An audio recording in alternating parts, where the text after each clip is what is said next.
Hello বন্ধুরা, আপনারা সবাই কেমন আছেন? আশা করি ভালো আছেন। ঘরোয়া কিছু উপকরণ দিয়ে আজকের রেসিপি দারুণ স্বাদের চিড়ের পোলাও। আপনারা সন্ধ্যের টিফিন টাইমে কিংবা সকালের জলখাবারে বানিয়ে খেতে পারেন।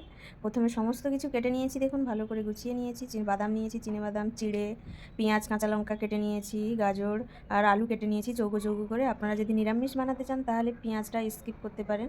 তারপরে চিড়েটা ভালো করে ধুয়ে নিচ্ছি, দেখুন এইভাবে বারে বারে ধুয়ে নেবো 2 থেকে 3 বার। চিড়েতে অনেক নোংরা জল বেরোয় চিড়ে থেকে।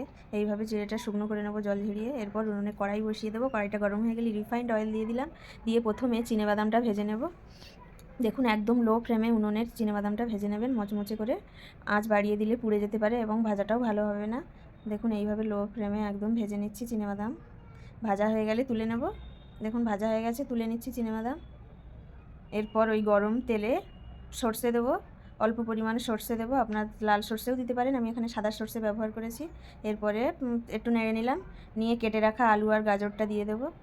এখানে মিডিয়াম সাইজে 2টো আলু 2টো গাজর নিয়ে নিয়েছিলাম, আপনারা আপনাদের প্রয়োজন মতন নিয়ে নেবেন। দেখুন ভালো করে মিশিয়ে নিচ্ছি। এরপরে লবণ দিয়ে দেবো, প্রয়োজন মতন লবণ আর সামান্য হলুদ ব্যবহার করবেন। এখানে একটু কালারের জন্য, বেশি হলুদ দেবেন না, তাহলে পোলাওয়ের কালারটা নষ্ট হয়ে যাবে, আসবে না। সামান্য হলুদ দিলাম আর একটু কারি পাতা গুঁড়ো করে দিলাম, ভেজে রেখেছিলাম। দিয়ে এবার ভালো করে মিশিয়ে নিচ্ছি। মিশিয়ে নিয়ে ঢাকনা চাপা দিয়ে একদম লো ফ্লেমে সবজিটা সেদ্ধ করে নেব। দেখুন ভালো করে মিশিয়ে নিলাম, এবার ঢাকনা চাপা দিয়ে সবজিটা সেদ্ধ করে নেব। দেখুন একদম উনুনের আঁচটা লোতে করে দেবেন, দিয়ে সবজিটা সেদ্ধ করে নেবেন। দেখুন এখানে 50%-এরও বেশি সেদ্ধ হয়ে গেছে। এরপরে এইভাবে সাইড করে কেটে রাখা পেঁয়াজটা দিয়ে দেবো। আপনারা পেঁয়াজটা অপশনাল দিতেও পারেন, না দিতেও পারেন। যদি নিরামিষ বানাতে চান তাহলে পেঁয়াজ ছাড়াই বানাবেন। আমি এখানে নিরামিষ দিনে করিনি, তাই পেঁয়াজ দিয়েই করেছিলাম। তারপরে কেটে রাখা কাঁচা লঙ্কাও দিয়ে দিয়েছিলাম। আপনারা যে যেমন ঝাল খেতে চান সেই অনুযায়ী ঝাল ব্যবহার করবেন। তারপরে পেঁয়াজটা ভেজে নিচ্ছি, উনুনের আঁচটা একদম লোতে রেখেই ভেজে নিচ্ছি। পেঁয়াজটা ভাজা হয়ে গেছে, এবার সমস্ত কিছু একসঙ্গে মিশিয়ে নেব। নিয়ে আবারও নেড়ে চেড়ে একটু ঢাকা দিয়ে দেবো। ঢাকা দিয়ে পুরোপুরি একদম 100% সবজিটা ভালো করে সেদ্ধ করে নেব। দেখুন আবারও ঢাকনা চাপা দিয়ে ঢাকা দিয়ে সবজিটাকে সুন্দর করে সেদ্ধ করে নেব। তারপর চলে এলাম, দেখুন সবজিটা সেদ্ধ হয়ে গেছে, সুন্দর করে সবজি সেদ্ধ হয়ে গেছে। এবার দেখে নেব। দেখুন সুন্দরভাবে আলুটাও সেদ্ধ হয়ে গেছে, গাজরও সেদ্ধ হয়ে গেছে। এবার চিড়েটা দিয়ে দেবো। এখানে জল ঝরিয়ে রেখেছিলাম যে চিড়ে দিয়ে দেবো। আপনাদের প্রয়োজন মতন আপনারা চিড়ে নিয়ে নেবেন।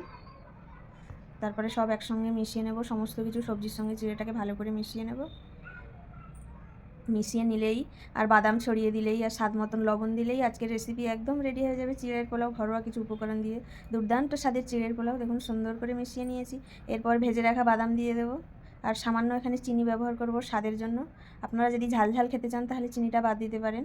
এরপর ভেজে রাখা বাদাম দিয়ে দিলাম আর সামান্য একটু লবণ দেবো স্বাদের জন্য, আর দেবো চিনি। দিয়ে ভালো করে মিশিয়ে নিলেই আজকের চিড়ের পোলাও একদম রেডি ঘরোয়া উপকরণে।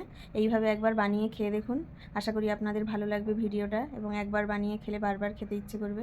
আজকের রেসিপি একদম রেডি। আজকের এই রেসিপিটা যদি আপনাদের ভালো লেগে থাকে তাহলে অবশ্যই লাইক কমেন্ট শেয়ার করবেন। অবশ্যই চ্যানেলটা সাবস্ক্রাইব করে পাশে থাকবেন। আপনারা সবাই ভালো থাকবেন, সুস্থ থাকবেন বন্ধুরা, এবং পরবর্তী কোনো নতুন রেসিপির জন্য অবশ্যই অপেক্ষায় থাকবেন। আজকের মতন টাটা। আজকের এই রেসিপিটার জন্য আপনাদের অনেক ধন্যবাদ পুরো ভিডিওটা দেখার জন্য। আপনারা অবশ্যই চ্যানেলটা সাবস্ক্রাইব করে পাশে থাকবেন। সবাই ভালো থাকবেন, সুস্থ থাকবেন বন্ধুরা, টাটা।